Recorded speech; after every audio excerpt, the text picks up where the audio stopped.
Hello and welcome to this introductory webinar on searching BioCyc. Overall, we have three layers of searching in BioCyc. We have the basic or quick search, we have the intermediate or object-specific searches, and then we have the advanced structured query page.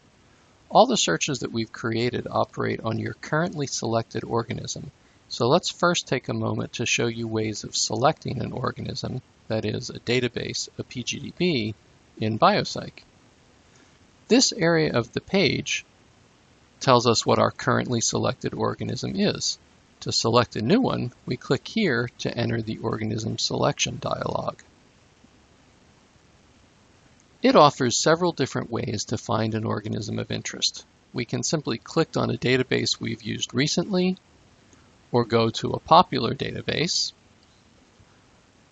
or we can click on a letter and see all the organisms whose genus name begins with that letter. And that list is scrollable. Or we can enter any portion of an organism or a strain name in this box and choose from those that contain that substring using the arrow keys.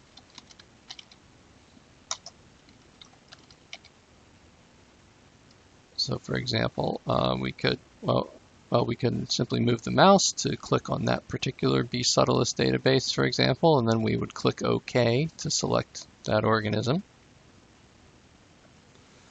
But re-entering the dialog, this tab lets us enter a taxonomy-based organism selector and select the organism we want by drilling down through the taxonomy.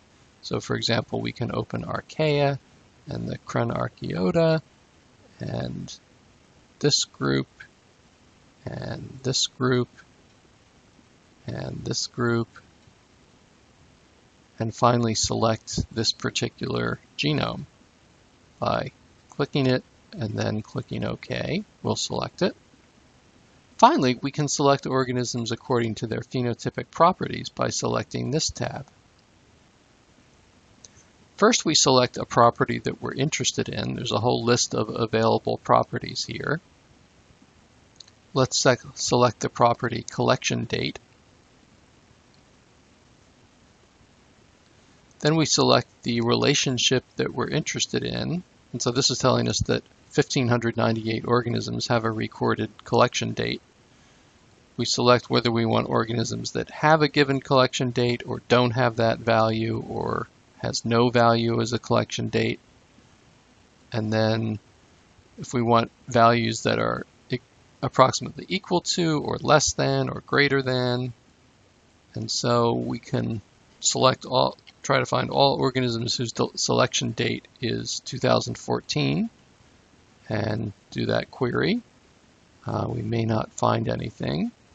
Another query we can do is to find organisms with a given human microbiome body site.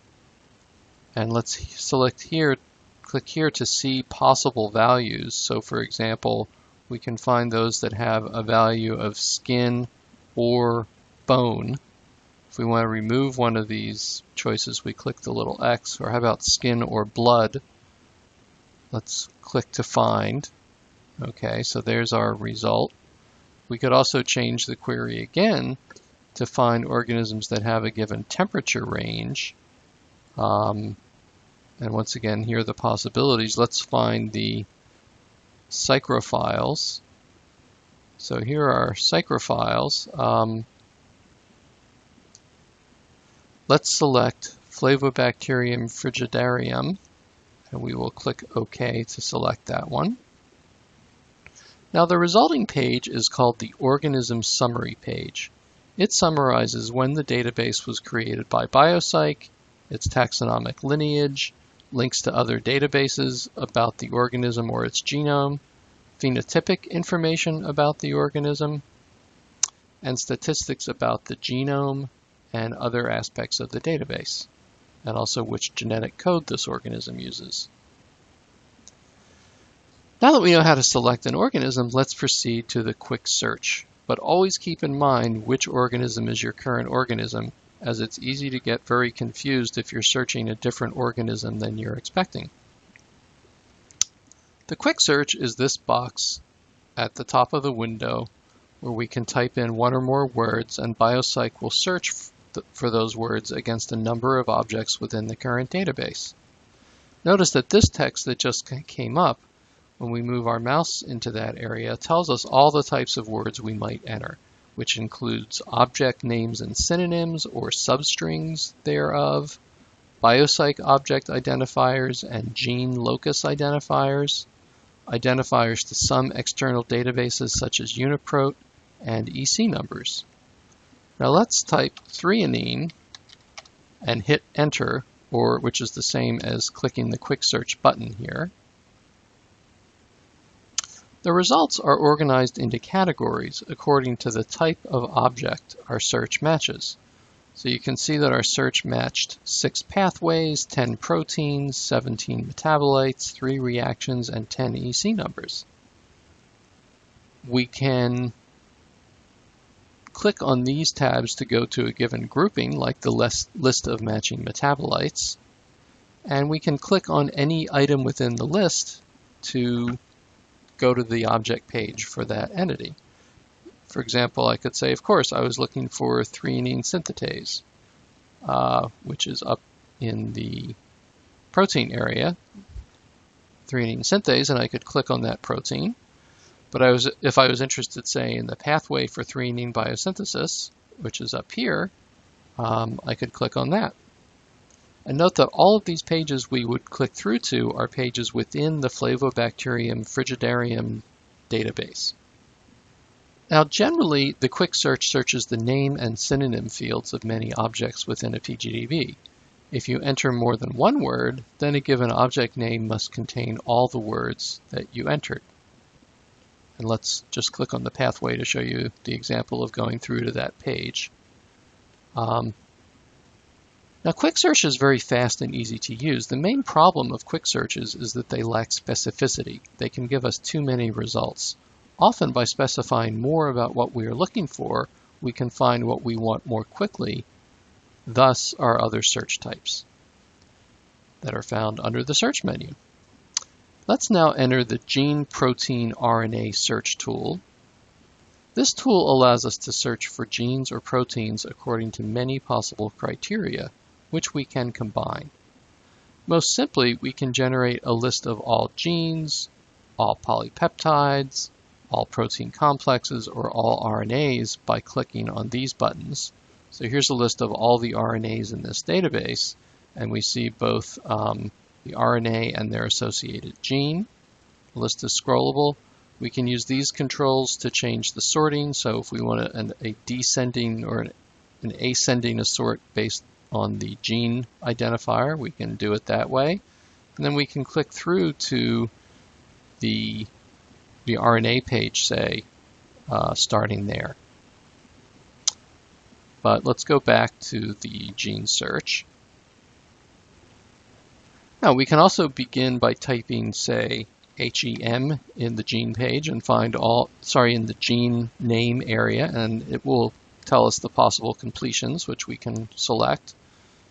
Or we can clear that area and type THR down here in the protein name field, protein and RNAs, or database identifiers, and it will tell us the possible completions, which we can then select and submit our query for that name. And because there's only one result, it goes directly to the result page. And let's go back. And we're going to examine the other filter criteria, but first we're going to switch back to the E. coli database because E. coli has data in many of these additional fields that other genome does not. So let's go through these criteria. Let's look at this first filter criterion. Imagine that we want to search for small proteins within this organism. We can do so by opening the sequence length filter and entering our range of interest. Let's say we want to enter the length in amino acids. Let's say we want all proteins that have a sequence length smaller than 100 amino acids. We can enter 100 there and submit our query, and here's our result in E. coli. actually get quite a few proteins, and their lengths are shown over on the right side here. And we could sort them by length if we want an ascend. If we want to see the shortest ones, there's an ascending sort by length. So some of these short ones are leader peptides. Now let's again go back to the search page. Now some of the other filter criteria are that we can find genes according to what replicon they're on and their map position within the replicon using this by opening this filter. We can also search by the molecular weight of the gene product, by the types of the subunits, search only for genes that have RNA products or that have monomers or homomultimers as their product. Let's close that. We can search for gene products according to their PI. We can also search for gene products according to small molecule ligands that act as either activators or inhibitors or cofactors. So if we want to search for all proteins that have recorded cofactors of pyridoxal phosphate, we can select that, submit our query, and there's the result. Now let's go back. And let's close that screen up. Okay. We can also search by evidence code. We can search by, for example, we could search for all genes that have experimental evidence for their functions. We can search genes by the cellular location of the gene product. So we could search for all genes that are present in the paraplasmic space by expanding the space region and then selecting paraplasm. But let's collapse that criterion. We can also search for all proteins that are annotated with given gene ontology terms or multi-fund terms. We can search for all genes whose entries in the database cite a given PubMed ID or a publication by a given author or with given words in their title. We can also search for all proteins that have a given type of protein feature annotated, such as a calcium binding site or other metal binding sites. Now, to combine these criteria, we simply enter information in more than one expanded filter at a time. So if we want to find proteins that have both metal ion binding sites and that are present in the paraplasm, we would open both of these simultaneously. Note that the only active filters when you submit your query are those that are actually open. If a filter is collapsed, closed down, it's not actually used in the query. Now there are other object-specific searches under the search menu, such as the reaction search. We'll cover those in the webinar for that object type. So the reaction searches are covered in the reaction webinar. We also have a separate webinar describing the most advanced search tool, which is this advanced search. Now we will take another few minutes here to look at a few of the other options under the search menu, such as the Google search of this site option.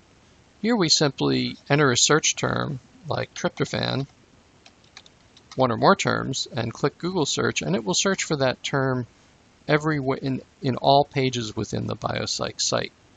You can use all your favorite Google syntax here, and the advantage of this search is it will search all the available fields of the database, including, say, the summaries, the mini review summaries that we have available.